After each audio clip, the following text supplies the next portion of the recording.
The temporary truce in Gaza has allowed for an increase in aid deliveries, including fuel, medicines, warm clothing, and food. But humanitarian groups are warning the damage is so severe that the aid isn't enough to even triage the needs of the more than 2 million people living there. For more on the current conditions in Gaza, we welcome Shaina Low to the program. She is a communication advisor for the humanitarian organization Norwegian Refugee Council. Thank you so much for being with us today on France 24. Since the bombs stopped falling a week ago, we have been hearing a lot less about the plight of civilians in Gaza, but the situation there remains dire. Can you just tell us what the main challenges are that people are facing today? So, despite the fact that people can go to bed now and have been able to go to bed for the last week and not worry about their roof collapsing on them in the event of an airstrike, people are still struggling to make their basic needs. There are a few issues. First of all, the amount of aid that is coming in, the couple of hundred trucks each day, is nowhere near enough to meet the needs of the 2.3 million Palestinians living in Gaza, including nearly 80% of who have been internally displaced.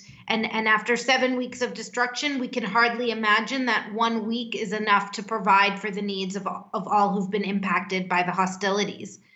And then the second issue is that there are incredible challenges in not having a long-term pause, not having a permanent ceasefire, because logistically, bureaucratically, it's very difficult to scale up humanitarian response.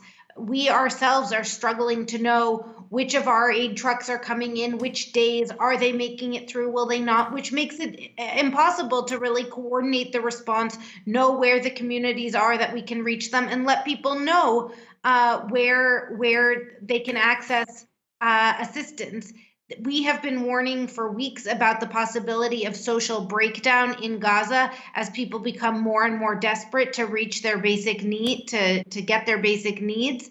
And I think that is continues to be a worry, that people are desperate. They are struggling to find basic things. Lines for things as simple as cooking gas are 2 kilometers long. And so we desperately need a scaling up of the aid, including aid coming in from other crossings beyond just the Rafah crossing. And we need a permanent ceasefire so that we can wholeheartedly and fully address the humanitarian needs without needing to worry about whether or not the ceasefire will end, or the pause will end, and hostilities will resume. Now, Shaina, I imagine that while the sky is calm, people are finally able to do things that they weren't able to do when fighting was underway, such as search for loved ones that were missing. What kind of stories are you hearing from people living in Gaza? You know, when we talk to our colleagues in Gaza and ask them about the feeling on the street, how they're doing, I think it really varies. Some people have used the time to go and if they have access, they can check on their homes, see if anything is left, see if any goods are salvageable.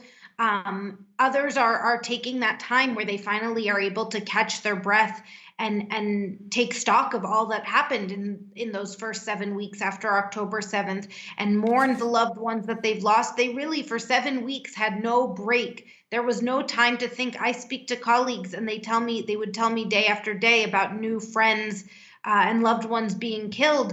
And when I'd say, I'm so sorry, this is horrific, their response would be, no worries, I don't feel anything anymore. And I think that this pause has allowed people to take that breath and really realize what, as the dust has settled, what has happened to them, what has happened to their communities, to their cities, to their families, to their friends, to their businesses. And I think for many, they're realizing all that's been lost, and it just has been devastating.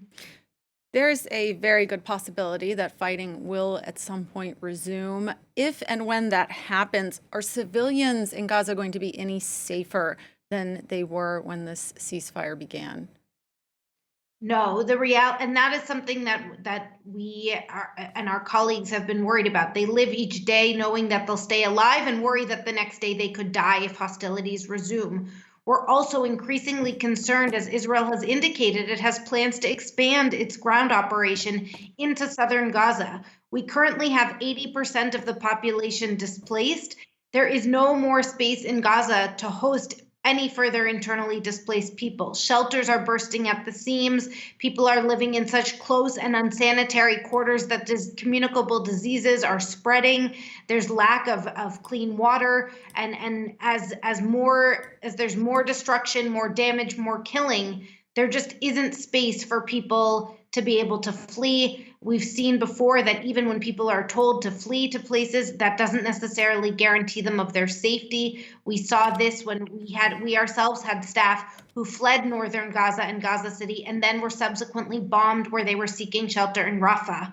And so we are increasingly concerned as it seems like this pause could come to an end, that there will be more loss of civilian life, more destruction, and really we just desperately need to use the momentum of this week-long pause and turn it into a permanent ceasefire. Shaina Low from the Norwegian Refugee Council, thank you. Really appreciate your time. Thank you.